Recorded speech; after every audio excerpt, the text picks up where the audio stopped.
ಸಂದೇಶದಲ್ಲಿ ಅಬ್ರಹಾಮನು ಏಕೆ ದೇವರಿಗೆ ವಿಧೇಯನಾದನು, ದೇವರ ನಡೆಸುವಿಕೆ, ದೇವರ ಕರೆಯುವಿಕೆಯ ಅದರ ಮಹತ್ವ. ಪ್ರಿಯರೇ, ನಮ್ಮ ಜೀವನದಲ್ಲಿ ಪ್ರತಿ ಒಬ್ಬೊಬ್ಬರನ್ನು ದೇವರು ಕರೆದು ಆತನು ಬೇರ್ಪಡಿಸಿ ನಡೆಸುವನಾಗಿದ್ದಾನೆ. ಆ ತಿಳುವಳಿಕೆಯೊಂದಿಗೆ ಪ್ರಿಯರೇ ನಮ್ಮ ಆತ್ಮಿಕ ಜೀವನವನ್ನ ನಾವು ಸಾಗಿಸಬೇಕು. ಯಾಕೆಂಬುದಾಗಿ ಹೇಳುವಾಗ, ನಮ್ಮ ಜೀವಿತದಲ್ಲಿ ನಾವು ಕೇವಲ ಕ್ರಿಸ್ತನನ್ನು ನಂಬಿದ್ದೀವಿ ಎಂಬುದಾಗಿ ಹೇಳಿದ್ರೆ ಅದು ಸಾಕಾಗುವುದಿಲ್ಲ. ನಾವು ಕ್ರಿಸ್ತ ನಂಬಿಕೆಯಲ್ಲಿ ಬೇರೂರಿಕೊಂಡು ಭಕ್ತಿ ವೃದ್ಧಿಯನ್ನು ಹೊಂದುತ್ತಾ ಸ್ಥಿರವಾಗಿ ನಿಲ್ಲುವಂತವರಾಗಬೇಕು. ದೇವರ ಉದ್ದೇಶವೂ ತಾನೇ ಅದುವೇ ಆಗಿರ್ತದೆ. ಹಾಗಾಗಿ ನಾವು ಹೇಗೆ ನಡೆಸಲ್ಪಡುತ್ತೇವೆ, ಯಾವ ರೀತಿ ನಮ್ಮ ಆತ್ಮಿಕ ನಡಿಗೆ ಇದೆ ಎಂಬುದನ್ನು ನಾವು ಈ ದಿನ ಧ್ಯಾನದಲ್ಲಿ ದೇವರ ವಾಕ್ಯದಲ್ಲಿ ಪರಿಶೀಲನೆ ಮಾಡಿ ಅಧ್ಯಯನ ಮಾಡೋಣ. ನಮ್ಮ ಕರ್ತನಾದ ಯೇಸು ಕ್ರಿಸ್ತನನ್ನು ಕೂಡ ದೇವರಾತ್ಮನು ಅಡವಿಗೆ ಹೊಯ್ದನೆಂಬುದನ್ನ ಮತ್ತಾಯನ ಬರೆದ ಸುವಾರ್ಥ 4ನೇ ಅಧ್ಯಾಯ 1ನೇ ವಚನ ನೋಡ್ರಿ. ಮತ್ತಾಯನ ಬರೆದ ಸುವಾರ್ಥ 4ನೇ ಅಧ್ಯಾಯ 1ನೇ ವಚನ. ಕರ್ತನಾದ ಯೇಸು ಕ್ರಿಸ್ತನು ಸಂಪೂರ್ಣ ದೇವರು. ಓದಿರಿ. ಆಗ ಯೇಸು ಸೈತಾನನಿಂದ ಶೋಧಿಸಲ್ಪಡುವುದಕ್ಕಾಗಿ ಆತ್ಮನು ಆತನನ್ನು ಅಡವಿಗೆ ಒಯ್ದನು. ಆತನು 40. ಸಾಕು ಸಿಸ್ಟರ್, ಥ್ಯಾಂಕ್ ಯು. ಆತ್ಮನು ಆತನನ್ನು ಅಡವಿಗೆ ಹೊಯ್ದನು. ಆತ್ಮನು ಹೊಯ್ದ ಕಡೆಗೆ ದೇವರು, ನಮ್ಮ ಕರ್ತನಾದ ಯೇಸು ಕ್ರಿಸ್ತನು, ಆತನು ಸಂಪೂರ್ಣ ದೇವರು, ಸಂಪೂರ್ಣ ಮಾನವನು. ಆತನನ್ನು ಕೂಡ ಆತ್ಮನು ನಡೆಸಿತು, ಆತ್ಮನು ಅಡವಿಗೆ ನಡೆಸಿತು. ಆತನು ಕರ್ತನಾದ ಯೇಸು ಕ್ರಿಸ್ತನು ಧರ್ಮ ಯಾವತ್ತು ಹೀಗೆ ಸಾಗಲಿ ಎಂಬುದಾಗಿ ಸ್ನಾನಿಕನಾದ ಯೋಹಾನನ ಬಳಿಯಲ್ಲಿ ದೀಕ್ಷಾಸ್ನಾನಕ್ಕಾಗಿ ಬಂದ. ಸ್ನಾನಿಕನಾದ ಯೋಹಾನನು ತಗ್ಗಿಸಿಕೊಂಡು ಹೇಳ್ತಾನೆ, ನಾನು ಆತನ ಪಾದರಕ್ಷೆಯ ವಾರೆಯನ್ನು ಕೂಡ ಬಿಚ್ಚೋದಕ್ಕೆ ಯೋಗ್ಯನಲ್ಲ ಎಂಬುದಾಗಿ. ಆದರೆ ಸದ್ಯಕ್ಕೆ ಧರ್ಮವು ಹೇಗೆ ನಡೀಲಿ ಎಂಬುದಾಗಿ ಕರ್ತನಾದ ಯೇಸು ಕ್ರಿಸ್ತನು ಅದಕ್ಕೆ ವಿಧೇಯನಾದನು. ಪ್ರಿಯರೇ, ಕರ್ತನಾದ ಯೇಸು ಕ್ರಿಸ್ತನು ನಡೆಸಲ್ಪಡುವುದಕ್ಕೆ ಆತನು ಇಷ್ಟಪಟ್ಟನು. ವಿಶ್ವಾಸ ಜೀವನ ಅಂದ್ರೆ ದೇವರಾತ್ಮನು ನಮ್ಮನ್ನು ನಡೆಸುವ ಹಾಗೆ ನಡೆಸಲ್ಪಡುವುದಕ್ಕೆ ನಾವು ಇಷ್ಟಪಡುವರಾಗಿ ಜೀವಿಸಬೇಕು. Christian life is not a bed of roses. Christian life is it's not a road of thorns. ಮುಳ್ಳಿನ ಹಾದಿ ಕೂಡ ಅಲ್ಲ, ಆದರೆ ಇದು ಇಕ್ಕಟ್ಟಿನ ಮಾರ್ಗ. ಅಂದರೆ ಈ ಒಂದು ಮಾರ್ಗ ನಮ್ಮ ಕರ್ತನಾದ ಯೇಸು ಕ್ರಿಸ್ತನು ಹೇಳಿದ ಹಾಗೆ ಈ ಮಾರ್ಗಕ್ಕೆ ಒಂದು ಬೈಂಡಿಂಗ್ ಇದೆ, ಒಂದು ಬೌಂಡರಿ ಇದೆ. ಆ ಮಾರ್ಗದಲ್ಲಿ ನಾವು ನಡೆಯುವಂತವರಾಗಬೇಕು. ಅದನ್ನ ನಾವು ದೇವರ ವಾಕ್ಯದ ಮೂಲಕವಾಗಿ ಕಲಿಯುತ್ತಾ ಹೋಗ್ತೇವೆ ಪ್ರಿಯರೇ. ಆಗ ದೇವರಿಗೆ ಪ್ರಿಯವಾಗುತ್ತೇವೆ. ಮತ್ತಾಯನ ಸುವಾರ್ಥ 3ನೇ ಅಧ್ಯಾಯ 17ನೇ ವಚನ ಒಂದು ಮಾತಿದೆ. ಆಗ ಈತನು ಪ್ರಿಯನಾಗಿರುವ ನನ್ನ ಮಗನು, ಈತನನ್ನು ನಾನು ಮೆಚ್ಚುತ್ತೇನೆ ಎಂದು ಆಕಾಶವಾಣಿಯಾಯಿತು. ಈತನು ಪ್ರಿಯನಾಗಿರುವ ನನ್ನ ಮಗನು. ವಿಧೇಯತೆಗೆ ಬಂದ ಒಂದು ಪುರಸ್ಕಾರ, ಅದಕ್ಕೆ ಸಿಕ್ಕಿರ್ತಕ್ಕಂಥ ಒಂದು ಬಹುಮಾನ, ಮೆಚ್ಚುಗೆ. ಕರ್ತನಲ್ಲಿ ಪ್ರಿಯರೇ, ನಾವು ದೇವರನ್ನು ಮೆಚ್ಚಿಸುವರಾಗಬೇಕು, ದೇವರಿಗೆ ಸ್ಥಾನವನ್ನು ಕೊಡುವರಾಗಬೇಕು, ದೇವರ ನಡೆಸುವಿಕೆಯನ್ನು ಒಪ್ಪುವಂತವರಾಗಿರ್ಬೇಕು. ಕಳೆದ ಸಂದೇಶದಲ್ಲಿ ನಾವು ನಮ್ಮ ದೇವರು, ಆತನ ಸ್ವಭಾವ ಏನೆಂಬುದು ನೋಡುವಾಗ, ಆತನು ಬಿಡಿಸುವ ದೇವರು ಮತ್ತು ನಡೆಸುವ ದೇವರು. ಅಂಧಕಾರದಿಂದ, ಕತ್ತಲಿನಿಂದ, ಘೋರಾಂಧಕಾರದಿಂದ ನಮ್ಮನ್ನು ಬಿಡಿಸುತ್ತಾನೆ. ಬಿಡಿಸುವುದು ಮಾತ್ರವಲ್ಲ, ಆತನು ನಡೆಸುವ ದೇವರಾಗಿದ್ದಾನೆ.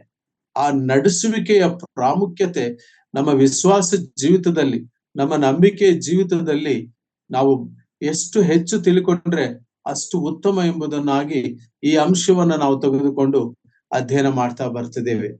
ನಮ್ಮ ಕರ್ತನಾದ ಯೇಸು ಕ್ರಿಸ್ತನು ತನ್ನ ಜನರನ್ನು ಹೇಗೆ ನಡೆಸಿದನು, ಹಲವಾರು ಭಕ್ತರ ಉದಾಹರಣೆಗಳನ್ನ ಅಧ್ಯಯನ ಮಾಡುತ್ತಾ ಸತ್ಯವೇದದ ವಾಕ್ಯದ ಬೆಳಕಿನಲ್ಲಿ ನಾವು ಕೆಲವು ಸಂಗತಿಗಳನ್ನು ಧ್ಯಾನಿಸುತ್ತಾ ನಮ್ಮ ಜೀವನಕ್ಕೆ ಅನುಷ್ಠಾನಗೊಳಿಸಿಕೊಂಡು ಆತ್ಮಿಕ ಜೀವನದಲ್ಲಿ ಮುಂದಕ್ಕೆ ನಡೆಸಲ್ಪಡುವ ಹಾಗೆ, ದೇವರ ಆಶೀರ್ವಾದಕ್ಕೆ ಪಾತ್ರರಾಗುವ ಹಾಗೆ ನಾವು ಮುಂದಕ್ಕೆ ಸಾಗೋಣ. ಅಬ್ರಹಾಮನ ಬಗ್ಗೆ ನಾವು ಅಧ್ಯಯನವನ್ನು ಹೀಗೆ ಮುಂದುವರಿಸ್ತೇವೆ. ಅಬ್ರಹಾಮನ ವಿಷಯದಲ್ಲಿ ನಾವು ನೋಡುವಾಗ, ಆತನಿಗೆ ಯಹೂದ್ಯ ಧರ್ಮದಲ್ಲಿ, ಇಸ್ಲಾಂ ಧರ್ಮದಲ್ಲಿ ಮತ್ತು ಕ್ರೈಸ್ತವ್ಯದಲ್ಲಿ ಅಪಾರವಾದ ಗೌರವ ಇದೆ. ಮೂಲಪಿತೃ, ಮೂಲ ಪುರುಷನು ಎಂಬುದಾಗಿ ಕರೆಯಲ್ಪಡುವಂತಹ ಒಬ್ಬ ವ್ಯಕ್ತಿ ಅಬ್ರಹಾಮನು. ಸತ್ಯವೇದದಲ್ಲಿ ಅಬ್ರಹಾಮನ ಬಗ್ಗೆ ಹಳೆ ಒಡಂಬಡಿಕೆಯಲ್ಲಿ 16 ಗ್ರಂಥಗಳಲ್ಲಿ ಸೂಚಿಸಲಾಗಿದೆ ಪ್ರಿಯರೇ. 16 ಗ್ರಂಥಗಳಲ್ಲಿ ಅಬ್ರಹಾಮನ ಬಗ್ಗೆ ಸೂಚಿಸಲಾಗಿದೆ. ಮತ್ತು ಹೊಸ ಒಡಂಬಡಿಕೆಯಲ್ಲಿ 11 ಗ್ರಂಥಗಳಲ್ಲಿ ಅಬ್ರಹಾಮನ ಬಗ್ಗೆ ಸೂಚಿಸಲಾಗಿದೆ. ನಮ್ಮ ಕರ್ತನಾದ ಯೇಸು ಕ್ರಿಸ್ತನು ಕೂಡ ಭೋಗ ಪುರುಷನ ವಿಷಯದಲ್ಲಿ ಮಾತನಾಡುವಾಗ ಅಬ್ರಹಾಮನ ಒಂದು ಪ್ರಸ್ತಾಪವನ್ನು ತರುವುದನ್ನು ನಾವು ಕಾಣ್ತೇವೆ. ಹಾಗಾದರೆ ಈ ಅಬ್ರಹಾಮನನ್ನು, ಆತನ ಮೂಲಕ ಒಂದು ಜನಾಂಗವನ್ನು ತಾನು ಏನು ನಿರ್ಣಯ ಮಾಡಿಕೊಂಡಿದ್ದು, ದೇವರ ಒಂದು ಪ್ರಣಾಳಿಕೆ, ದೇವರ ಒಂದು ಯೋಜನೆ, ಅದನ್ನು ನಾವು ತಿಳಿದುಕೊಂಡು ಆತನ ಮಾರ್ಗಕ್ಕೆ ನಾವು ಅನುಯಾಯಿಗಳಾಗಿ, ಅನುಸರಿಸುವರಾಗಿ, ಅನುಚರರಾಗಿ ಹೋಗುವಂತ ಆ ಸಂದೇಶಗಳು ನಮಗೆ ಈ ದಿನಮಾನಗಳಲ್ಲಿ ಬಹಳ ಮುಖ್ಯ. ಇವತ್ತಿನ ದಿನಗಳಲ್ಲಿ ಕರ್ತನ ಸಂದೇಶಗಳು, ದೇವರು ನೀಡುವ ಸಂದೇಶಗಳು, the central line message of God, ಪಂಚಕಾಂಡಗಳಲ್ಲಿ ಆಗಲಿ, ಚಾರಿತ್ರಾತ್ಮಕ ಗ್ರಂಥಗಳಲ್ಲಾಗಲಿ, ಮತ್ತು ಸಾಹಿತ್ಯ ಗ್ರಂಥಗಳಾದ ಕೀರ್ತನೆಗಳಲ್ಲಿ, ಮತ್ತು ಜ್ಞಾನೋಕ್ತಿಗಳಾಗಲಿ, ಮತ್ತು ಮೇಜರ್ ಪ್ರಾಫಿಟ್ಸ್ 4 ಜನ ಆ ಮೇಜರ್ ಪ್ರಾಫಿಟ್ಸ್ ಆಗಲಿ, 12 ಜನ ಮೈನರ್ ಪ್ರಾಫಿಟ್ಸ್, 12 ಜನರಲ್ಲಿ 9 ಜನ ಪ್ರೀ ಎಕ್ಸೋಲಿಕ್ ಪ್ರಾಫಿಟ್ಸ್ ಮತ್ತು 3 ಜನ ಪೋಸ್ಟ್ ಎಕ್ಸೋಲಿಕ್ ಪ್ರಾಫಿಟ್ಸ್, ಸೆರೆಯಿಂದ ಬಂದ ನಂತರ ಇರುವವರನ್ನ ಪೋಸ್ಟ್ ಎಕ್ಸೋಲಿಕ್ ಪ್ರಾಫಿಟ್ಸ್ ಅಂತ ಹೇಳ್ತೀವಿ. ಸೆರೆಗೆ ಮುಂಚೆ ಇಸ್ರಾಯೇಲರು ಸೆರೆಗೆ ಒಯ್ಯಲ್ಪಡೋಕ್ಕಿಂತ ಮುಂಚೆ ಪ್ರವಾದನೆ ನೀಡಿರುವಂತಹ ಆ 9 ಜನ, ಹೋಶೇಯ ಗ್ರಂಥದಿಂದ ಹಿಡಿದು ಮಲಾಕಿಯವರೆಗೂ ಇರುವಂತಹ ಆ ಸಣ್ಣ ಪ್ರವಾದಿಗಳ ಗ್ರಂಥಗಳಲ್ಲಿ, ಈ ಎಲ್ಲ ಹಳೆ ಒಡಂಬಡಿಕೆಯಲ್ಲಿ ಮತ್ತು ಎಂಟರ್ ಟೆಸ್ಟಿಮೆಂಟಲ್ ಪೀರಿಯಡ್ ನಲ್ಲಿ ಮತ್ತು ಹೊಸ ಒಡಂಬಡಿಕೆಯಲ್ಲಿ ಸರ್ವ ಸತ್ಯವು ಹಂತ ಹಂತವಾಗಿ, ಪುಂಖಾನುಪುಂಖವಾಗಿ ದೇವರ ಮಾತುಗಳು ಮಾನವನನ್ನು ಸಂಧಿಸೋದಕ್ಕಾಗಿ, ಮಾನವನ ಜೀವನವನ್ನು ಕಟ್ಟುವುದಕ್ಕಾಗಿ, ಮಾನವನೊಂದಿಗೆ ಸಂಭಾಷಿಸೋದಕ್ಕೋಸ್ಕರವಾಗಿ, ಮಾನವನ ಬದುಕನ್ನು ಅರ್ಥ ಮಾಡ್ಕೊಳ್ಳೋದಕ್ಕೋಸ್ಕರವಾಗಿ, ಮಾನವನ ಉತ್ತಮ ಬದುಕನ್ನು ಪ್ರೇರೇಪಿಸೋದಕ್ಕೋಸ್ಕರವಾಗಿ ಅನೇಕ ಮಾತುಗಳು ದೇವರ ವಾಕ್ಯದಲ್ಲಿ ಬರೆಸಿ ಕೊಡಲ್ಪಟ್ಟಿವೆ ನಮಗೆ. ಪ್ರಿಯರೇ, ನಾವು ಅವುಗಳನ್ನು ಧ್ಯಾನಿಸಿ ಅಧ್ಯಯನ ಮಾಡಿ ಆ ರೀತಿಯಾಗಿ ನಾವು ಜೀವಿಸುವಂತ ಒಂದು ಪ್ರಯತ್ನವನ್ನು ಮಾಡುವುದೇ ನಮ್ಮ ನಂಬಿಕೆಯ ಮಾರ್ಗದ ಒಂದು ಉದ್ದೇಶ. ಈಗ ನಮ್ಮ ಧ್ಯಾನಾಂಶಕ್ಕಾಗಿ ಆದಿಕಾಂಡ ಪುಸ್ತಕ, ಆದಿಕಾಂಡ 22ನೇ ಅಧ್ಯಾಯ 1 ವಚನ, ಮೊದಲನೇ ವಚನವನ್ನು ಮಾತ್ರ ನಾವು ಓದಿಕೊಳ್ಳೋಣ. ಈ ಸಂಗತಿಗಳು ಆದ ಮೇಲೆ ದೇವರು ಅಬ್ರಾಮನನ್ನು ಪರಿಶೋಧಿಸಿದನು. ಹೇಗೆಂದರೆ, ಆತನು ಅವನನ್ನು ಅಬ್ರಹಾಮನೇ ಎಂದು ಕರೆಯಲು ಅವನು ಇಗೋ ಇದ್ದೇನೆ ಅಂದನು. ಸಾಕು ಸಿಸ್ಟರ್, ಸಾಕು. ಇಬ್ಬರು ಮಕ್ಕಳು, ಪ್ರಾರಂಭದಲ್ಲಿ ಹಾಡಿರುವ ಮಕ್ಕಳು ಬಹಳ ಅದ್ಭುತವಾದಂತ ರೀತಿಯಲ್ಲಿ ಆ ಗಿಟಾರ್ನ ಒಬ್ರು ಪ್ಲೇ ಮಾಡ್ತಾ ಹಾಡಿದ್ರು. ಹೌದು, ದೇವರು ನಡೆಸುವವನು, ನಮ್ಮ ಮನಸ್ಸನ್ನು ಅರಿತುಕೊಂಡು ನಡೆಸುವನು ಅಂತ ಕೂಡ ಹಾಡಿದ್ರು. ಅದ್ಭುತ, ಅದು ನಿಜ. ನಮ್ಮ ಸ್ಥಿತಿಯನ್ನು, ನಮ್ಮ ಮನಸ್ಥಿತಿಯನ್ನು, ನಮ್ಮ ಪರಿಸ್ಥಿತಿಯನ್ನು ಬೇರೆ ಎಲ್ಲರಿಗಿಂತ ಬಹಳ ಚೆನ್ನಾಗಿ ಗೊತ್ತಾಗಿರೋದು ನಮ್ಮ ಕರ್ತನಾದ ಯೇಸು ಕ್ರಿಸ್ತನಿಗೆ. ನಮ್ಮ ದೇವರಿಗೆ ನಮ್ಮ ಸ್ಥಿತಿ, ನಮ್ಮ ಮನಸ್ಥಿತಿ ಗೊತ್ತು. ಆಮೇಲೆ ಇಬ್ಬರು ಮಕ್ಕಳು ಹಾಡುತ್ತಾ ಬಹಳ ಅದ್ಭುತವಾಗಿ ಉಪಕಾರ ಸ್ತುತಿ ಮಾಡಿದ್ರು. ಉಸಿರಿರುವವರೆಗೂ ನಿಜ, ನಮ್ಮನ್ನು ಬದಲಾಯಿಸಿರುವ ದೇವರಿಗೆ ನಾವೇನು ತಾನೇ ಕೊಡಲು ಸಾಧ್ಯ? ನಾವು ಆತನ ಉಪಕಾರ ಸ್ತುತಿ ಮಾಡ್ತೇವೆ. ಬಹಳ ಒಳ್ಳೆಯದು, ಬಹಳ ಒಳ್ಳೆಯ ರೀತಿನಲ್ಲಿ ಆಡ್ತಾ ಬಂದ್ರು. ಅವ್ರು ಹಾಗೆ ಆಡ್ತಲೇ ಇದ್ರೇನೆ ಚೆನ್ನಾಗಿರ್ತಿತ್ತು. ಆದ್ರೆ ಇರ್ಲಿ, ದೇವರ ವಾಕ್ಯವೂ ಕೂಡ ಬೇಕಲ್ಲ, ಅದಕ್ಕಾಗಿ ದೇವರ ಸಂದೇಶಕ್ಕೆ ನಾವು ಹೋಗ್ತಾ ಇದ್ದೀವಿ. ಈಗ ಮೊದಲನೇ ವಚನದಲ್ಲಿ ನಾವು ಗಮನಿಸಿದಾಗ 22ನೇ ಅಧ್ಯಾಯ, ಆದಿಕಾಂಡ ಪುಸ್ತಕ 22ನೇ ಅಧ್ಯಾಯ 1ನೇ ವಚನದಲ್ಲಿ ಈ ಸಂಗತಿಗಳು ಆದ ಮೇಲೆ ಎಂಬುದಾಗಿ ಪ್ರಾರಂಭವಾಯಿತು. ನನ್ನನ್ನು ಹೆಚ್ಚು ಆಲೋಚನೆಗೆ ಒಳಪಡಿಸಿರುವಂತಹದ್ದು, ದೇವರಾತ್ಮನ ಮೂಲಕವಾಗಿ ನಾನು ಚಿಂತನೆ ಮಾಡುತ್ತಿರುವಾಗ, ಯಾವ ಸಂಗತಿಗಳು ಆದ ಮೇಲೆ, ಏನು ಈ ಸಂಗತಿಗಳು, ಎಷ್ಟು ಈ ಸಂಗತಿಗಳು, ಈ ಸಂಗತಿಗಳಿಂದ ಏನನ್ನ ನಾವು ಕಲಿಯುತ್ತೇವೆ, ಈ ಸಂಗತಿಗಳ ಒಂದು ಪ್ರಾಮುಖ್ಯತೆ ಏನು, ಈ ಸಂಗತಿಗಳ ಒಂದು ಪ್ರಾಧಾನ್ಯತೆ ಏನು, ಇದರಲ್ಲಿ ಅಡಕವಾಗಿರುವಂತಹ ಒಂದು ಆತ್ಮೀಯ ಸಂಗತಿಗಳೇನು ಎಂಬುದನ್ನ ಒಮ್ಮೆ ನಾವು ಅವಲೋಕನ ಮಾಡಿಕೊಂಡಾಗ 7 ಸಂಗತಿಗಳನ್ನ ನಾವು ಕಾಣ್ತೇವೆ. ಕರ್ತನಲ್ಲಿ ಪ್ರಿಯರೇ, ಈ 7 ಸಂಗತಿಗಳನ್ನು ನಾವು ಒಂದೊಂದಾಗಿ ಅಧ್ಯಯನ ಮಾಡ್ತಾ ಅದರಲ್ಲಿರುವಂತಹ ಸಂಗತಿಯನ್ನು ನಾವು ಧ್ಯಾನಿಸೋಣ. ಇಂಗ್ಲಿಷ್ ನಲ್ಲಿ ಒಂದು ಮಾತು ಹೇಳ್ತದೆ, implications are more important than the information. ನಮಗೊಂದು ಮಾಹಿತಿ ಇರುತ್ತೆ, ನಮಗೊಂದು ವಿಷಯ ಇರುತ್ತೆ, ನಮಗೊಂದು ಸಂದೇಶ ಇರುತ್ತೆ, ಆದರೆ ಆ ಸಂದೇಶ, ಆ ಮಾತು, ಅದರ ಒಂದು ಹಿನ್ನೆಲೆ, ಇಂಪ್ಲೈಡ್ ಮೀನಿಂಗ್, ಅದಕ್ಕೆ ಇಂಗ್ಲಿಷ್ ನಲ್ಲಿ ಒಂದು ಮಾತಿದೆ, ನಾವು ಸತ್ಯವೇದವನ್ನ ಧ್ಯಾನ ಮಾಡುವಾಗ ರೀಡ್ ಬಿಟ್ವೀನ್ ದ ಲೈನ್ಸ್ ಎಂಬುದಾಗಿರುವಂತಹ ಒಂದು ಪದ್ಧತಿಯಲ್ಲಿ, ಅಂದ್ರೆ 2 ಸಾಲುಗಳನ್ನೇ ನಾವು ಓದ್ತಾ ಇರ್ತೀವಿ, ಆದ್ರೆ ಆ 2 ಸಾಲುಗಳ ನಡುವೆ ಏನೆಲ್ಲ ಘಟನೆಗಳು ನಡೆದು ಹೋಗಿರ್ತವೆ. ಅದರ ಒಂದು ಟೆಕ್ಸ್ಟ್, ಅದರ ಒಂದು ಕಾಂಟೆಕ್ಸ್ಟ್, ಅದರ ಒಂದು ಕಾನ್ಸೆಪ್ಟ್, ಇವನ್ನ ನಾವು ಅಧ್ಯಯನ ಮಾಡ್ತಾ ಹೋಗುವಾಗ ಅನೇಕ ಸಂಗತಿಗಳು, ದೇವರು ಒಬ್ಬ ಮನುಷ್ಯನ ಜೊತೆಯಲ್ಲಿ ಎಷ್ಟು ನಿಕಟವಾಗಿ ಸಂವಹಿಸುವನ. Can God deal a man, lead a man with his power? Yes, God is so powerful that he can change anything and everything for his glory. ತನ್ನ ಮಹಿಮೆಗಾಗಿ ದೇವರು ಯಾರನ್ನಾದರೂ ಬಳಸುವನು, ಯಾರ ಮೂಲಕವಾಗಿ ಆದರೂ ತನ್ನ ಕಾರ್ಯವನ್ನು ಮಾಡುವನು. ಅದಕ್ಕೆ ಪೌಲನು ಹೇಳ್ತಾನೆ, ನನ್ನ ಬಲಹೀನತೆಯಲ್ಲಿ ದೇವರ ಬಲವು ಪೂರ್ಣ ಸಾಧಕವಾಗುತ್ತದೆ. We may be weak, ನಾವು ಬಲಹೀನರಿರಬಹುದು, ಆದರೆ ಬಲಹೀನತೆಯಲ್ಲಿ ದೇವರ ಬಲವೇ ಪೂರ್ಣ ಸಾಧಕವಾದ ಆಗುವಂತಹದ್ದು. ಪ್ರಾರ್ಥನೆಯಲ್ಲಿ ಸೇವಕರು ಹೇಳುತ್ತಾ ಬಂದರು, ಹೌದು, ನಮ್ಮ ಗಮನಗಳು ಈ ದಿನಗಳಲ್ಲಿ ಬೇರೆ ಬೇರೆ ಕಡೆಗೆ ಹೋಗುತ್ತಿರ್ತವೆ. There are lot of attractions and distractions for the younger generation.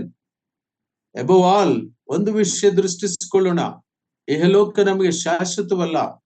ಈ ಲೋಕದ ಆಶಾಪಾಶಗಳು ನಮ್ಮನ್ನು ಸುತ್ತಿಕೊಂಡು, ನಮ್ಮನ್ನು ಎಳೆದುಕೊಂಡು ಆ ಬೆಂಕಿಯ ನರಕಾಗ್ನಿಗೆ, ಬೆಂಕಿ ಗಂಧಕಗಳ ಕೆರೆಗೆ ಎಳೆದೊಯ್ದುಕೊಳ್ಳುವಂತ ಒಂದು ಸ್ಥಿತಿನಲ್ಲಿ ಇರುವಾಗ ಇಡೀ ಲೋಕವೆಲ್ಲ ಕೂಡ ಅಲುಗಾಡ್ತಾ ಇದೆ, ಅಲ್ಲಾಡಿ ಹೋಗ್ತಾ ಇದೆ. ನಮ್ಮ ಕರ್ತನಿಗೆ ಸ್ತೋತ್ರ ಸಲ್ಲಿಸೋಣ.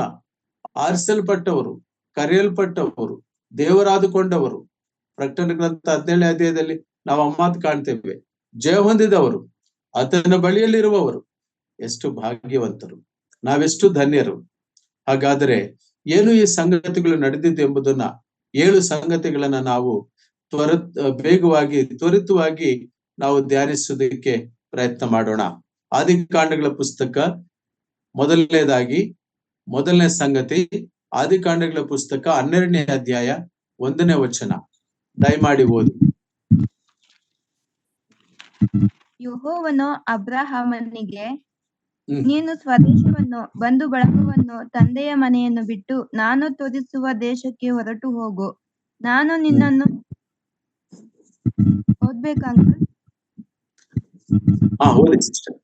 ನಾನು ನಿನ್ನನ್ನು ದೊಡ್ಡ ಜನಾಂಗವಾಗುವಂತೆ ಮಾಡಿ ಆಶೀರ್ವದಿಸಿ ನಿನ್ನ ಹೆಸರನ್ನು ಪ್ರಖ್ಯಾತಿಗೆ ತರುವೆನು. ಸಾಕು ಸಿಸ್ಟರ್, ಸಾಕು. ಒಂದು ಉದ್ದೇಶಕ್ಕೋಸ್ಕರವಾಗಿ ಈ ಸಂಗತಿ ನಡೀತು.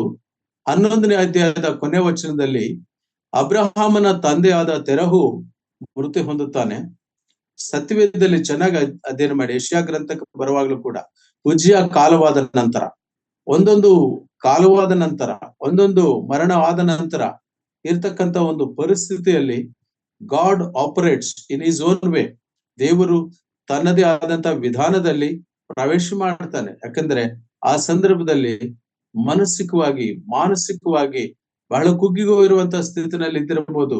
ಆ ಒಂದು ಆ ಟ್ರಾನ್ಸಿಷನ್ ಸ್ಟೇಜ್ ನಲ್ಲಿ ಅಬ್ರಹಾಮನನ್ನು ಸಂಧಿಸುವ ದೇವರು 3 ಸಂಗತಿಗಳನ್ನು ಹೇಳ್ತಾನೆ. ಸಹೋದರಿ ಚೆನ್ನಾಗಿ ಓದಿದ್ರು. ಸ್ವದೇಶವನ್ನು, ಬಂಧು ಬಳಗವನ್ನು, ತಂದೆಯ ಮನೆಯನ್ನು ಬಿಟ್ಟು ಹೊರಟು ಹೋಗು. ಏನು ಇದರ ಒಂದು ಇಂಪ್ಲಿಕೇಶನ್, ಇದರ ಉದ್ದೇಶ ಏನು, ಇದರಲ್ಲಿ ಅಡಕವಾಗಿರುವಂತಹ ಸಂಗತಿ ಏನೆಂಬುದಾಗಿ ಹೇಳುವಾಗ, ಪ್ರಿನ್ಸಿಪಲ್ ಆಫ್ ರಿನೌನ್ಸಿಯೇಷನ್. ನಾವು ಕರ್ತನಾದ ಯೇಸು ಕ್ರಿಸ್ತನನ್ನ ಹಿಂಬಾಲಿಸ್ತಿದೀವಿ ಎಂಬುದಾಗಿ ಹೇಳುವಾಗ, ನಾವು ಕನ್ನಡದಲ್ಲಿ ಒಂದು ಒಳ್ಳೆಯ ಹಾಡಿದೆ, ಕ್ರಿಸ್ತನ ನಮಗಾಗಿ ಏನೆಲ್ಲ ಕೊಟ್ಟು, ನೀನೇನು ಬಿಟ್ಟೆ, ವಾಟ್ ಹ್ಯಾವ್ ಯು ಲೆಫ್ಟ್, ನೀವು ಏನನ್ನು ಬಿಟ್ಟಿದ್ದೀರಿ ಕರ್ತನಾದ ಯೇಸು ಕ್ರಿಸ್ತನಿಗೆ. ಮಕ್ಕಳು ಒಳ್ಳೆಯ ಹಾಡನ್ನು ಹಾಡಿ ನಾವು ಆತನಿಗೆ ಹೇಗೆ ತಾನೇ ಸ್ತುತಿಸುವೆವು. ಪ್ರಿಯರೇ, ಈ 3 ಸಂಗತಿಗಳು ನೋಡುವಾಗ ಸ್ವದೇಶ ಮಣ್ಣನ್ನು ಸೂಚಿಸುತ್ತದೆ. ಇದು ಇಹಲೋಕದಲ್ಲಿ ಇರ್ತಕ್ಕಂಥ ಒಂದು ಆಸ್ತಿ ಪಾಸ್ತಿಯ ಸಂಗತಿ. ಬಂಧುಗಳು, ಸೆಂಟಿಮೆಂಟಲ್ ಅಟ್ಯಾಚ್ಮೆಂಟ್ಸ್, ಭಾವನಾತ್ಮಕ ಬಂಧನಗಳು. ಆ ಬಂಧನಗಳು ನಮ್ಮನ್ನು ಕೆಲವೊಮ್ಮೆ ಎಲ್ಲೋ ಒಂದು ಕಡೆ ಎಳೆತ ಇರಬಹುದು. ನಾನು ಕರ್ತನಾದ ಯೇಸು ಕ್ರಿಸ್ತನನ್ನ ಅಂಗೀಕಾರ ಮಾಡಿಕೊಂಡಿರೋ ಆ ಸಂದರ್ಭದಲ್ಲಿ ನಮ್ಮ ತಂದೆ ತಾಯಿ ನನ್ನನ್ನು, ನನ್ನ ಪತ್ನಿಯನ್ನು, ನನ್ನ ಚಿಕ್ಕ ಮಗುನೊಂದಿಗೆ ನಾವು ಹೊರಗಡೆ ಬಂದ್ವಿ. ಯಾಕಂದ್ರೆ ಅಲ್ಲಿ ಆ ಬಂಧುಗಳು, ಅವ್ರಿಗೆ ನಾವು ಸತ್ಯವೇದ ಓದುವುದು ಇಷ್ಟ ಆಗಲ್ಲ. ಮನೆಯಲ್ಲಿ ಕೂತ್ಕೊಂಡು ನಾನು ಮತ್ತಾಯ ಸುವಾರ್ತೆ, ಲೂಕಾಸ್ ಸುವಾರ್ತೆ ಓದ್ತಿದ್ರೆ ನಮ್ಮ ತಂದೆಗೆ BP ರೈಸ್ ಆಗಿ ಕೆಳಗೆ ಬಿದ್ದರು. ನಮ್ಮ ತಾಯಿ ಹೇಳಿದ್ರು, ನಿನ್ನ ಬೈಬಲ್ ಓದೋದು ನೋಡಿದ್ರೆ ಅವರಿಗೆ BP ರೈಸ್ ಆಗುತ್ತೆ, ಮನೆಯಲ್ಲಿರೋ ಹೆಣ್ಣು ಮಕ್ಕಳಿಗೆ ಮದುವೆ ಆಗಲ್ಲ ಅಂತ ಭಯ ಪಡ್ತಾ ಇದ್ದಾರೆ, ನೀವು ಹೊರಡಿ ಮನೆಯಿಂದ. ಉದಾಹರಣೆಗೆ ಹೇಳ್ತಾ ಇದ್ದೇನೆ ಅಷ್ಟೇ. ಬಂಧು ಬಳಗಗಳ ಸೆಳೆತ ಅದು ದೇವರ ಆತ್ಮನಿಗೆ ಗೊತ್ತಿದೆ. ಅಬ್ರಹಾಮನ ವಿಷಯದಲ್ಲಿ ಬಂಧು ಬಳಗಗಳ ಸೆಳೆತದಿಂದ, ಸ್ವದೇಶದ ಸೆಳೆತದಿಂದ, ತಂದೆಯ ಮನೆಯ ಸೆಳೆತದಿಂದ ಬಿಟ್ಟು ಬಂದಾಗ ಮಾತ್ರ ದೇವರ ಆಶೀರ್ವಾದವನ್ನು ಕಾಣ್ಲಿಕ್ಕೆ ಆಗೋದು, ದೇವರ ಆ ಕರೆಯುವಿಕೆಯ ಮಹತ್ವವನ್ನ ಈಡೇರಿಸ್ಲಿಕ್ಕೆ ಆಗೋದು. ಪ್ರಿಯರೇ, ಅದಕ್ಕೆ ನೋಡ್ರಿ, ಫಿಲಿಪ್ಪಿದವರು ಬರೆದ ಪತ್ರಿಕೆ 3ನೇ ಅಧ್ಯಾಯ 13ನೇ ವಚನದಲ್ಲಿ ನಾವೊಂದು ಸಂಗತಿಯನ್ನು ಕಾಣ್ತೇವೆ. ಫಿಲಿಪ್ಪಿದವರು ಬರೆದ ಪತ್ರಿಕೆ 3ನೇ ಅಧ್ಯಾಯ 13ನೇ ವಚನ. ಎಕ್ಸ್ಕ್ಯೂಸ್ ಮೀ, ಓದಿದೆ ಅಂಕಲ್. 3ನೇ ಅಧ್ಯಾಯ 13ನೇ ವಚನ.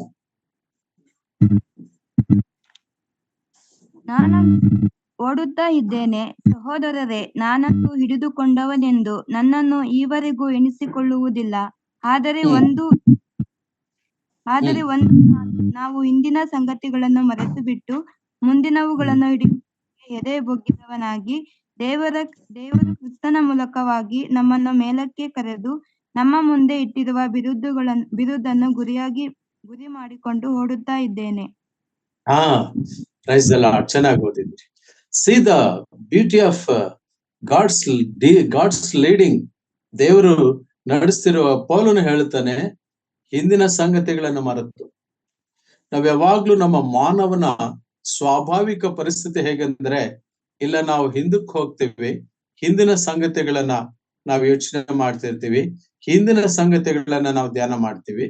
ಇಲ್ಲ, ಊಹಾತ್ಮಕವಾಗಿ ಮುಂದೆ ನಡೆಯುವಂತವುಗಳನ್ನು ಊಹಿಸ್ಕೊಳ್ತಾ ಇರ್ತೀವಿ.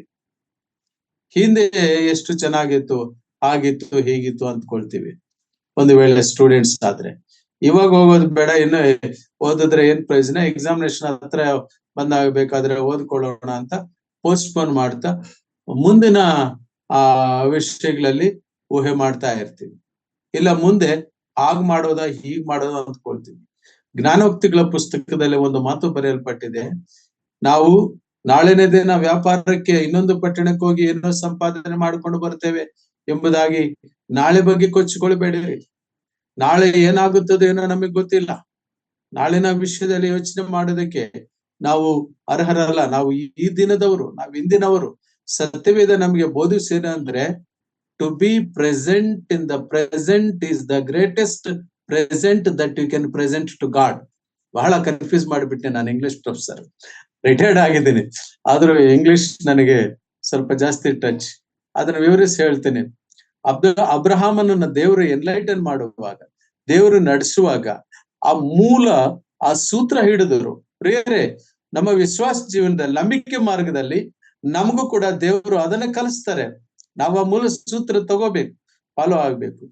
ಟು ನಾ ಹೇಳಿರುವಂತಹ ಒಂದು ಆ ಇಂಗ್ಲಿಷಿನ ಕೊಟೇಶನ್, ಇಂಗ್ಲಿಷಿನ ಆ ಸ್ಟೇಟ್ಮೆಂಟ್ ಏನೆಂಬುದಾಗಿ ಹೇಳುವಾಗ ಈ ವಾಕ್ಯಕ್ಕನುಸಾರವಾಗಿ ಫಿಲಿಪ್ಪಿದವರಿಗೆ ಬರೆದ ಪತ್ರಿಕೆ 3ನೇ ಅಧ್ಯಾಯ 13ನೇ ವಚನದಲ್ಲಿ ಹೇಳಿದ ಪ್ರಕಾರವಾಗಿ ಎದೆಬೊಗ್ಗಿದವನಾಗಿ, ಟು ಬಿ ಪ್ರೆಸೆಂಟ್, ನಾವು ಪ್ರಸ್ತುತದಲ್ಲಿರ್ಬೇಕು, ವರ್ತಮಾನದಲ್ಲಿರ್ಬೇಕು. To be present in the present, ವರ್ತಮಾನದಲ್ಲೇ ನಾವು ಹಾಜರಿದ್ದು, ಈಗಿನ ಬದುಕಿಗೆ ನಾವು ಹಾಜರಿದ್ದು. Is the greatest present. ಅದು ನಾವು ದೇವರಿಗೆ ಕೊಡುವಂತ ಒಂದು gift. Present, to present to our God, ನಮ್ಮ ದೇವರಿಗೆ ನೀಡುವಂತ ಒಂದು ಗುಣ ಆಗಿರ್ತದೆ. ಅದನ್ನೇ ಪೌಲನು ಮಾಡಿದ್ದು. ನಾನಂತೂ ಏನನ್ನೂ ಹಿಡ್ಕೊಂಡಿದ್ದೇನೆ ಎಂಬುದಾಗಿ ನೆನೆಸ್ತಿಲ್ಲ. ಕರ್ತನಲ್ಲಿ ಪ್ರಿಯರೇ, ರಸ್ಕಿನ್ ಬಾಂಡ್ ಎಂಬುದಾಗಿರ್ತಕ್ಕಂಥ ಒಬ್ಬ ಇಂಗ್ಲಿಷ್ ಕವಿ ಒಂದು ಆರ್ಟಿಕಲ್ ಬರೀತಾನೆ, ಒಂದು ಲೆಸನ್ ಬರೀತಾನೆ. ಅದರಲ್ಲಿ ಒಬ್ಬ ವ್ಯಕ್ತಿ ಹೋಗಿ ಲಿಚ್ಚಿ ಮರದ ಮೇಲೆ ಕುಂತಿರ್ತಾನೆ. ಅವನಿಗೆ ಯಾಕೆ ನೀನು ಇಲ್ಲಿ ಕುಂತಿರ್ತೀಯ ಅಂತ, ಇಟ್ಸ್ ಮೈ ಡ್ರೀಮ್ ಅವನು ಹೇಳ್ತಾನೆ. ಅವಾಗ ಈ ವ್ಯಕ್ತಿ ಹೇಳೋದು, ಪ್ರತಿಯೊಬ್ಬ ಮನುಷ್ಯನ ಈ ಲೋಕದಲ್ಲಿ ಏನನ್ನೋ ಹಿಡ್ಕೊಳ್ಳೋದಕ್ಕೆ, ಏನನ್ನೋ ಪಡ್ಕೊಳ್ಳೋದಕ್ಕೆ, ಪಡ್ಕೊಂಡಿರೋದನ್ನ ಹಿಡ್ಕೊಳ್ಳೋದಕ್ಕೆ, ಈ ಎರಡಕ್ಕೆ ಲೈಫ್ ಸೀಮಿತ ಮಾಡಿಕೊಂಡು ದೇವರನ್ನ, ವಾಕ್ಯವನ್ನ ಎಲ್ಲೋ ಒಂದು ಕಡೆ ಕಾರ್ನರೈಸ್ ಮಾಡುವಂತವ್ರಾಗಿರ್ತಾರೆ. ನಾವೆಷ್ಟವರು ಹಣ ಕೊಡುವರು, ನಮ್ಗೆ ಯಾರು ಕೊಡು, ಇಟ್ಸ್ ಅ ಗಾಡ್ ಗಿವ್ಸ್. 12 ವಿಜ್ಞಾಪನ ಪ್ರಾರ್ಥನೆಯಲ್ಲಿ ಅದನ್ನೇ ಮಾಡಿ, ಸಮಯಲ ಗ್ರಂಥ ನಾವು ಅದನ್ನು ಕಾಣ್ತೀವಿ. ಬಡತನವನ್ನು, ಸಿರಿತನವನ್ನು ಕೊಡುವನು ಯೆಹೋವನೇ, ಯೆಹೋವನೇ. ಆದರೆ ನಾವು ಪ್ರಸ್ತುತದಲ್ಲಿ ನಿಲ್ಲಲ್ಲ. ಆ ಪ್ರಸ್ತುತ, ಆ ವರ್ತಮಾನ, ದೇವರು ನಡೆಸುವ ಆ ಕಾಲಘಟ್ಟಕ್ಕೆ ನಿಂತು ದೇವರ ಹೃದಯದಲ್ಲಿ ನನ್ನ ಜೀವನದ ಬಗ್ಗೆ, ನಮ್ಮ ಜೀವನದ ಬಗ್ಗೆ, ನಮ್ಮ ಒಂದು ಬದುಕಿನ ಬಗ್ಗೆ ಇರುವ ಪರಿಕಲ್ಪನೆ ಏನು ಎಂಬುದನ್ನ ಯೋಚನೆ ಮಾಡುವಷ್ಟು, ಧ್ಯಾನ ಮಾಡುವಷ್ಟು, ಮುನ್ಕಾಲೂರಿ ಪ್ರಾರ್ಥನೆ ಮಾಡಿ ಆತನ ಚಿತ್ತವನ್ನು ತಿಳ್ಕೊಳ್ಳುವಷ್ಟು ಸಂಯಮನ ನಮಗೆ ಇರುವುದಿಲ್ಲದಿರುವುದರಿಂದ ನಾವು ಎಲ್ಲೋ ಒಂದು ಕಡೆ ಕನ್ಫ್ಯೂಷನ್ ಸ್ಟೇಟ್ ನಲ್ಲಿ ಇರ್ತೀವಿ. ಪ್ರಿಯರೇ, ಬನ್ನಿ, ನಾನು ಮುಂದಕ್ಕೆ ಹೋಗ್ತಾ ಇದ್ದೇನೆ. ನಾನು ಇನ್ನು 7 ಅಂಶಗಳಂತ ಹೇಳಿದ್ದೇನೆ, ಆದರೆ ಮೊದಲನೇ ಅಂಶದಲ್ಲೇ ನಾನು ಇನ್ನೂ ಇದ್ದೇನೆ. ಆದಿಕಾಂಡ 12ನೇ ಅಧ್ಯಾಯ 1ನೇ ವಚನ, ಸ್ವದೇಶವನ್ನು, ಬಂಧು ಬಳಗವನ್ನು, ತಂದೆಯನ್ನು ಬಿಟ್ಟು ಎಂಬುದಾಗಿ ಹೇಳುವಾಗ ದೇವರ ಕಾನ್ಸೆಪ್ಟ್ ಏನಂತ ಹೇಳಿದ್ರೆ ರೆನನ್ಸಿಯೇಷನ್. ಏನನ್ನೋ ನೀನು ಹಿಡಿದುಕೊಂಡಿದೀಯಾ, ಏನನ್ನೋ ನೀನು ಪಡೆದುಕೊಳ್ಳುವ ಪ್ರಯತ್ನ ಮಾಡಿದೀಯಾ, ಅದನ್ನು ಬಿಟ್ಟು ದೇವರ ಕಡೆಗೆ ಒಪ್ಪಿಸ್ಕೋ. ಮೋಶೆ, ನಿನ್ನ ಕೋಲನ್ನು ಬಿಸಾಕು, ಅದ್ಭುತ ನೋಡ್ತೀಯ. ಅದರ ಬಾಲವನ್ನ ಹಿಡಿ, ಆಗದು ಜೀವಿಸುವ ಹಾವು ಆಗುತ್ತೆ. ಅದು ದೊಡ್ಡ ಅದ್ಭುತ. ಮೋಶೆ 10 ಅದ್ಭುತಗಳನ್ನು ಮಾಡೋದ್ರ ಮೂಲಕವಾಗಿ ದೇವರು ನಡೆಸ್ತಾರೆ. ಕರ್ತನಲ್ಲಿ ಪ್ರಿಯರೇ, ನನ್ನ ಸಂದೇಶದ 2ನೇ ಅಂಶಕ್ಕೆ ಹೋಗ್ತೇನೆ. ಆದಿಕಾಂಡ 12ನೇ ಅಧ್ಯಾಯ 9ನೇ ವಚನ. ಅದು ಬಹಳ ದೇವರ ಸಂಕಲ್ಪ ಒಂದು ಕುಟುಂಬದ ಜೊತೆಗೆ ಎಷ್ಟು ಬಲವಾಗಿರುತ್ತಾ, ಎಷ್ಟು ದೊಡ್ಡ ವಿಷಯ ಅದು. ದಯಮಾಡಿ ನೋಡಿ, ಓದು. ತರುವಾಯ ಅಬ್ರಹಾಮನು ಅಲ್ಲಿಂದ ಹೊರಟು ಕಾನಾನ್ ದೇಶದ ದಕ್ಷಿಣ ಸೀಮೆಗೆ ಮುಂದೆ ಮುಂದೆ ಹೋಗುತ್ತಾ ಇದ್ದನು. ಆ ದೇಶದಲ್ಲಿ ಘೋರ ಕ್ಷಾಮವಿದ್ದರಿಂದ ಅಲ್ಲಿರದೆ ಐಗುಪ್ತ ದೇಶದಲ್ಲಿ ಕೆಲವು ಕಾಲ ಇರಬೇಕೆಂದು ಆ ಬೆಟ್ಟದ ಸೀಮೆಯಿಂದ ಹಿಡಿದು ಹೋದನು. ಅವನು ಐಗುಪ್ತ ದೇಶದ ಹತ್ತಿರಕ್ಕೆ ಬಂದಾಗ ತನ್ನ ಹೆಂಡತಿಯಾದ ಸಾರಾಯಳಿಗೆ, ಕೇಳು, ನೀನು ಸುಂದರಿ ಎಂದು ನಾನು ಬಲ್ಲೆ. ಐಗುಪ್ತ ದೇಶದವರು ನಿನ್ನನ್ನು ಕಂಡು, ಈಕೆಯು ಇವನ ಹೆಂಡತಿ ಎಂದು ನನ್ನನ್ನು ಕೊಂದು ನಿನ್ನನ್ನು ಉಳಿಸಾರು. ಸಾಕು. ಸ್ವನೀತಿ, ಸ್ವಂತ ಯೋಚನೆ, ಸ್ವಂತ ನಿರ್ಣಯ ಕೆಲವೊಮ್ಮೆ ನಮ್ಮ ಜೀವಿತದಲ್ಲಿ, ನಮ್ಮ ನಂಬಿಕೆಯ ಮಾರ್ಗದಲ್ಲಿ ಇರುವ ಸಂದರ್ಭಗಳಲ್ಲಿ ಒಂದಷ್ಟು ಇಕ್ಕಟ್ಟು. ಆದರೆ ಅದು ಎಂತಹ ಸಂಕ್ಲಿಷ್ಟ ಸ್ಥಿತಿ, ಬರಗಾಲದ ಪರಿಸ್ಥಿತಿ. ಆತನ ಪತ್ನಿ ಸುಂದರಿ. ಅಬ್ರಹಾಮು ಸ್ಯಾರಳ ಬಗ್ಗೆ ಹೇಳುತ್ತಿರುವಂಥದ್ದು. ಫರೋಹನು ಆ ರಾತ್ರಿ ದರ್ಶನದಲ್ಲಿ ದೇವರು ಸಾಯಿಸುವೆನು ಪ್ರಿಯರೇ, ತಕ್ಷಣ ಸಾರಳನು ಫರೋಹನು ಅಬ್ರಹಾಮನಿಗೆ ಹಿಂತಿರುಗಿಸ್ತಾನೆ. ಇದು ಹೇಗೆ ತಾನೇ ನೋಡಿದ್ದರು ದೇವರು, ಪರಲೋಕದ ದೇವರು ಒಮ್ಮೆ ನಡೆಸಿದಾಗ ಆ ನಡೆಸಲ್ಪಡುವ ವ್ಯಕ್ತಿಯ ಆ ಹತ್ತಿರದ ಸಂಬಂಧಗಳನ್ನು ಸ್ಥಿರಪಡಿಸುವ ದೇವರಾಗಿದ್ದಾನೆ. ಯಾಕಂದರೆ ಹಿಂದಿನ ಸಂಬಂಧಗಳನ್ನು, ಬಂಧು ಬಳಗವನ್ನು ಬಿಟ್ಟು ಬಂದಾಗ ಅಬ್ರಹಾಮನ ಜೊತೆಗೆ ಹೆಜ್ಜೆ ಹಾಕಿ ನಡೆದು ಬಂದವಳು ಸಾರಳು. ಯೆಶಾಯ ಗ್ರಂಥದಲ್ಲಿ ನಾವು ಅದನ್ನೇ ಕಾಣುತ್ತೇವೆ. ಯೆಶಾಯ ಗ್ರಂಥದಲ್ಲಿ ಯೆಶಾಯ ಹೇಳ್ತಾನೆ, ನಿಮ್ಮ ತಾಯಿಯಾದ ಸಾರಳನ್ನು ದೃಷ್ಟಿಸಿ, ನಿಮ್ಮ ತಂದೆಯಾದ ಅಬ್ರಹಾಮನನ್ನು ದೃಷ್ಟಿಸಿ, ಆತನು ಒಬ್ಬನೇ ಇದ್ದಾಗ ದೇವರು ಆತನನ್ನು ಕರೆದನು, ಒಬ್ಬಂಟಿಗನಾಗಿದ್ದ ದೇವರು ಆತನನ್ನು ಕರೆದನು. ಇಲ್ಲಿನ ಒಂದು ಸನ್ನಿವೇಶದಲ್ಲಿ ನಾವು ಗಮನಿಸಿ ನೋಡುವಾಗ ಗಾಡ್ಸ್ ಮೈಕ್ರೋಸ್ಕೋಪಿಕ್ ಪರ್ಸ್ಪೆಕ್ಟಿವ್, ದೇವರು ಎಷ್ಟು ಕೌಟುಂಬಿಕ ಚಿಕ್ಕ ವಿಷಯದಲ್ಲಿ ಎಷ್ಟು ದೊಡ್ಡ ಜಾಗೃತಿ ಉಳ್ಳವನಾದ ದೇವರಾಗಿದ್ದಾನೆ. ಪ್ರಿಯರೇ, it takes the whole control of the relations of the daughters, sons. ಪ್ರಾಯಶಃ ಈ ದಿನಮಾನಗಳಲ್ಲಿ ನಾವು ಅನೇಕ ಸಂದರ್ಭಗಳಲ್ಲಿ ಪ್ರಶ್ನಾರ್ಥಕ ಸ್ಥಿತಿಯಲ್ಲಿ ಇರ್ತೇವೆ. ಆದರೆ ಒಂದು ಸಂಗತಿ, ನಮ್ಮ ದೇವರು ನಮ್ಮ ಕುಟುಂಬವನ್ನ ದರ್ಶಿಸುವನಾಗಿದ್ದಾನೆ. ಕುಟುಂಬ ಪ್ರಾರ್ಥನೆಯು ನಮ್ಮ ವಿಶ್ವಾಸ ಜೀವಿತದಲ್ಲಿ, ನಂಬಿಕೆ ಮಾರ್ಗದಲ್ಲಿ ಬಹಳ ಮುಖ್ಯ. ನಾನು ಒಮ್ಮೆ ಒಂದು ಕುಟುಂಬವನ್ನು ದರ್ಶಿಸಿದೆ. ಆ ಕುಟುಂಬಕ್ಕೆ ವಾಕ್ಯವನ್ನು ಹಂಚಬೇಕು ಎಂಬುದಾಗಿ ಸೇವಕರು ಹೇಳಿದ್ರು, ಅಲ್ಲಿನ ಎಲ್ಡರ್ ಹೇಳಿದ್ರು. ಯಾಕಂದ್ರೆ ಅಲ್ಲಿ ಒಂದು ರೀತಿಯ ಮನಸ್ತಾಪವರ್ಗಾಗಿತ್ತು, ಸಭೆಗೆ ಬರ್ತಿರ್ಲಿಲ್ಲ. ಆಗ ಆ ಸಹೋದರನನ್ನ ವಾಕ್ಯದ ಮೂಲಕವಾಗಿ ಬಲಪಡಿಸ್ತಾ ಇದ್ದೇನೆ. ಆವಾಗ ಅಡಿಗೆ ಮನೆಯಿಂದ ಒಂದು ಸ್ಪೂನ್ ಬೀಳ್ತಿತ್ತು. ಅವರು ಅಡಿಗೆ ಮನೆ ಕಡೆ ನೋಡೋದಕ್ಕೆ ಮಾತ್ರ ಸಾಧ್ಯ ಆಗ್ತಿತ್ತು, ನನಗೆ ಕಾಣ್ತಿರ್ಲಿಲ್ಲ ಅಡಿಗೆ ಮನೆ. ಆ ರೀತಿನಲ್ಲಿ ಹಾಲು ಇತ್ತು, ಅವರು ಆ ಕಡೆ ನೋಡ್ತಿದ್ರು. ಮತ್ತೆ ನಾನು ಇನ್ನೊಂದು ಹೇಳಿದಾಗ ಒಂದು ಮಾತು, ಅವರು ಕನ್ವಿನ್ಸ್ ಆಗ್ತಾ ಇದ್ರು. ಆವಾಗ ಪ್ಲೇಟ್ ಬೀಳ್ತು, ಆ ಪ್ಲೇಟ್ ಶಬ್ದ. ಆಗ ಆತ ಮತ್ತೆ ಆ ಕಡೆ ನೋಡ್ದ. ಅವರ ನಡುವೆ ಇರುವ ಆ ರಿಮೋಟ್ ಕಂಟ್ರೋಲಿಂಗ್ ಕಾನ್ವರ್ಸೇಷನ್ ಏನೋ ನನಗೆ ಅರ್ಥ ಆಗ್ಲಿಲ್ಲ. ಮತ್ತು ಇನ್ನೊಂದು ಸಾರಿ ನೋಡಿದೆ, ಏನೋ ಒಂದು ಚೆಂಬುನಂತದ್ದು ಬಿದ್ದಂಗಾಯ್ತು. ನಾನು ಯೋಚನೆ ಮಾಡಿದೆ, ಇನ್ನ ಸ್ವಲ್ಪ ಹೊತ್ತು ನಾನು ಅಲ್ಲಿದ್ರೆ ಭೂಕಂಪ ಏನಾದ್ರೂ ಆಗ್ಬೋದು ಅಡಿಗೆ ಮನೆಯಲ್ಲಿ ಅಂತ ಹೇಳಿ, ಕೊನೆಯದಾಗಿ ಅವನು ಬಲಪಡಿಸಿ ಪ್ರಾರ್ಥನೆ ಮಾಡಿ, ಇಲ್ಲ, ಅನ್ಯೋನ್ಯತೆಯಲ್ಲಿ ನಾವಿರಬೇಕು. ಅನೇಕ ಪ್ರಾಬ್ಲಮ್ಯಾಟಿಕ್ ಸಿಚುಯೇಷನ್ಸ್ ಬರ್ತವೆ, ಆದರೆ ದೇವರು ನಮ್ಮನ್ನು ಕೈ ಬಿಡುವುದಿಲ್ಲ. ದೇವರು ಆತ್ಮನ ಮೂಲಕವಾಗಿ ನಮ್ಮೊಂದಿಗೆ ಸಂವಹನ ಮಾಡ್ತಾನೆ, ನಮ್ಮ ಸಂಗಡ ಮಾತನಾಡ್ತಾನೆ, ವಾಕ್ಯದ ಮೂಲಕವಾಗಿ ನಮ್ಮೊಂದಿಗೆ ಮಾತನಾಡ್ತಾನೆ, ನಮ್ಮನ್ನು ಬಲಪಡಿಸ್ತಾನೆ. ಪ್ರಿಯರೇ, ಈ ಎರಡು ಸಂಗತಿಗಳು ನಡೆದಾಗ ಅಬ್ರಹಾಮನ ಹೃದಯ ಸ್ವಲ್ಪ ಆ ಗಲಿಬಿಲಿಯಾದ ಹೃದಯ, ಗಡಿಬಿಡಿಯಾದ ಹೃದಯ, ತುಂಬಾ ಒಂದು ರೀತಿಯ ಇಕ್ಕಟ್ಟಿಗೆ ಸೇರಿರುವಂತ ಹೃದಯ ಆಗಿತ್ತು. ಆಗ ತಾನೇ ಸ್ವಲ್ಪ ಮಟ್ಟಿಗೆ ದೇವರು ಎಷ್ಟಾಗಿ ಮಧ್ಯ ಪ್ರವೇಶಿಸಿದನಲ್ಲ. ನಾನು ತಂಗಿ ಎಂಬುದಾಗಿ ಸುಳ್ಳು ಹೇಳಿದರೂ ಕೂಡ ಆ ಸಂದರ್ಭವನ್ನ ಅರ್ಥೈಸಿಕೊಂಡು ದೇವರು ಪುನಃ ಆತನನ್ನ ರಿಸ್ಟೋರ್ ಮಾಡಿದ್ರಲ್ಲ, ದಟ್ಸ್ ಎ ಗ್ರೇಟ್ ಥಿಂಗ್.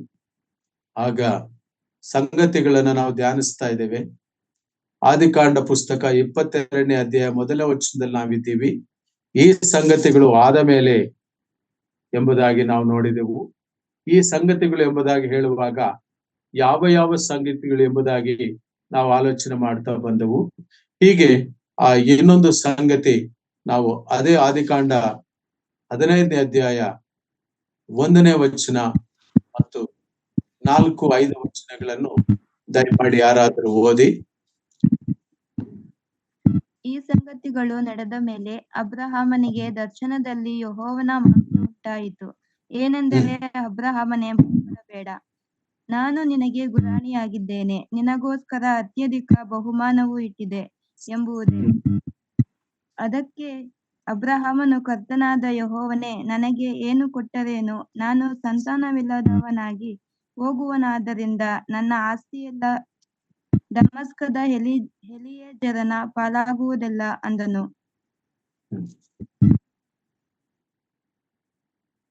4ನೇ ವಚನ 4:5.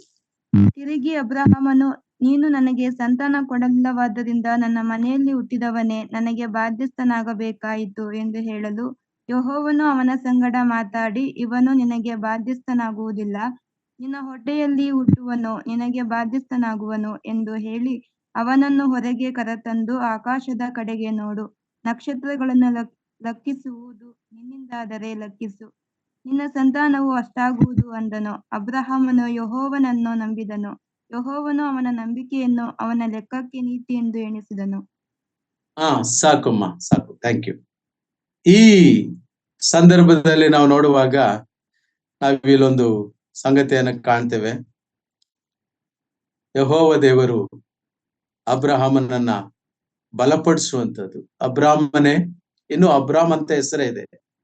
ಅಬಾ ಮೀನ್ಸ್ ಫಾದರ್, ರಾಮ್ ಎಂಬುದಾಗಿ ಹೇಳುವಾಗ ಈಜಿಪ್ಷಿಯನ್ ಏನು ಆ ಈಜಿಪ್ಷಿಯನ್ ಈ ಒಂದು ಕಲ್ಚರ್ ನಲ್ಲಿ ಬರುವಂತ ಒಂದು ಸಂಗತಿ ಏನಪ್ಪಾ ಎಂಬುದಾಗಿ ಹೇಳುವಾಗ ಅದು ಯಹಲೋಕದ ಕೆಲವು ದೇವರುಗಳನ್ನ ಬಿಂಬಿಸ್ತಕ್ಕಂತ ಪದ ಆಗಿರ್ತದೆ. ಅದಕ್ಕೋಸ್ಕರವಾಗಿ ದೇವರು ಆ ರಾಮನ್ನ, ಅಬ್ರಾಹ್ಮನ್ನ, ಅದು ರಾಮನ್ನ ತೆಗೆದು ಅಬ್ರಹಾಮ್ ಅಂತ ಹೇಳಿದ್ರು. ಹಾಮು ಎಂಬುದಾಗಿ ಹೇಳುವಾಗ ತಂದೆಯಿಂದ, ಪರಲೋಕದ ತಂದೆಯಿಂದ ಹುಟ್ಟಿದವನು ಅಥವಾ ಒಂದು ಸಮೂಹಕ್ಕೋಸ್ಕರ ಹುಟ್ಟಿದವನು ಎಂಬುದಾಗಿ ಆ ಹೆಸರಿನ ಅರ್ಥ. ಹಾಗಾಗಿ ಆಗಿನ್ನೂ ಅಬ್ರಾಹ್ಮನೇ ಆಗಿದ್ದಾನೆ, ಅಬ್ರಹಾಮನು ಆಗಿಲ್ಲ. ಅಬ್ರಾಹ್ಮನು ಯೆಹೋವನನ್ನು ನಂಬಿದನು. ಆತ ಹೇಳ್ತಾನೆ, ನಿನ್ನ ಹೊಟ್ಟೆಯಲ್ಲಿನೇ, ಇಷ್ಮಾಯೇಲನಲ್ಲ, ನಿನ್ನ ಹೊಟ್ಟೆಯಲ್ಲೇ ಹುಟ್ಟುವನು ಅವನು. ನೋಡಿ, ಆಕಾಶದ ಕಡೆಗೆ ನೋಡು, ನಿನ್ನ ಹೊಟ್ಟೆಯಲ್ಲೇ ಹುಟ್ಟುವವನು ನಿನಗೆ ಬಾಧ್ಯಸ್ಥನಾಗುವನು ಎಂದು ಹೇಳಿ ಅವನನ್ನು ಹೊರಗೆ ಕರೆತಂದು ಆಕಾಶದ ಕಡೆಗೆ ನೋಡು, ಹೊರಗೆ ಕರ್ಕೊಂಡು ಬರ್ತಾರೆ ದೇವರು. ನೋಡು, ನಿನ್ ಕೈಲ ಆಗೋದಾದ್ರೆ ಆಕಾಶ ನಕ್ಷತ್ರಗಳೆಲ್ಲವನ್ನು ಲೆಕ್ಕ ಮಾಡು. ಲೆಕ್ಕಕ್ಕೂ ಮೀರಿದಷ್ಟು ಕೊಡುವಂತ ದೇವರು ಪ್ರಿಯರೇ. ನಾವು ಕೇಳುವುದಕ್ಕಿಂತಲೂ ಊಹಿಸುವುದಕ್ಕಿಂತಲೂ ಹೆಚ್ಚಾಗಿ ನೀಡುವ ದೇವರು.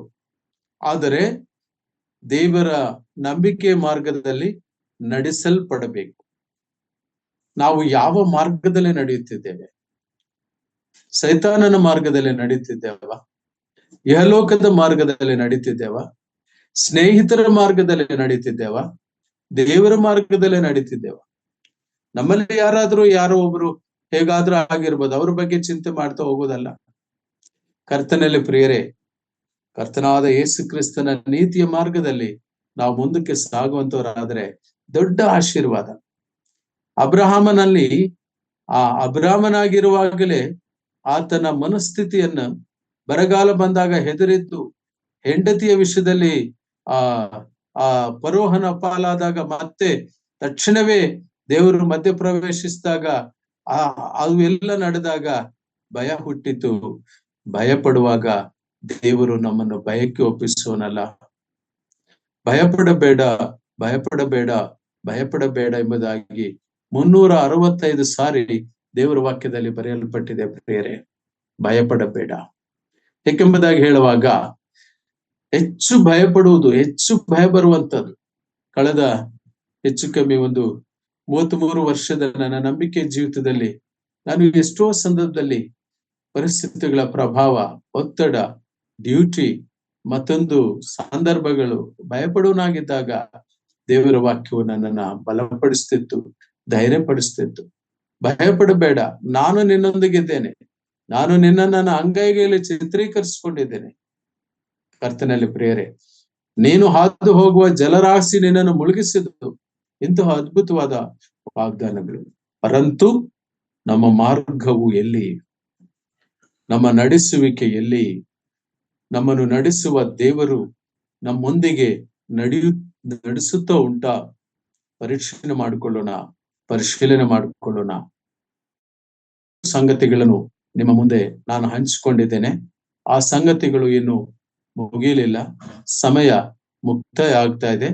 ಇನ್ನು ಉಳಿದ 4 ಸಂಗತಿಗಳನ್ನು ದೇವರ ಚಿತ್ತವಾದರೆ, ಕರ್ತನಾದ ಯೇಸು ಕ್ರಿಸ್ತನ ಬರೋಣ ಸಂಭವಿಸದೆ ಹೋದರೆ, ದೇವರ ಚಿತ್ತವಾದರೆ ಸೇವಕರು, ಸಭಾ ಹಿರಿಯರು ಮತ್ತೊಂದು ಸಂದರ್ಭವನ್ನು ಅನುಗ್ರಹಿಸಿದರೆ ನಾನು ಅದನ್ನ ಸತ್ಯವೇದ ಅಧ್ಯಯನದಲ್ಲಿ ಮುಂದುವರಿಸ್ತೇನೆ. ತಮ್ಮೆಲ್ಲರಿಗೂ ಕ್ರಿಸ್ತನಲ್ಲಿ ನನ್ನ ವಂದನೆಗಳನ್ನು ತಿಳಿಸುತ್ತಾ ಕರ್ತನ ನಾಮಕ್ಕೆ ವಾಕ್ಯವನ್ನು ಒಪ್ಪಿಸಿಕೊಡ್ತೇನೆ. ದೇವರ ನಾಮಕ್ಕೆ ಮಹಿಮೆಯಾಗಲಿ.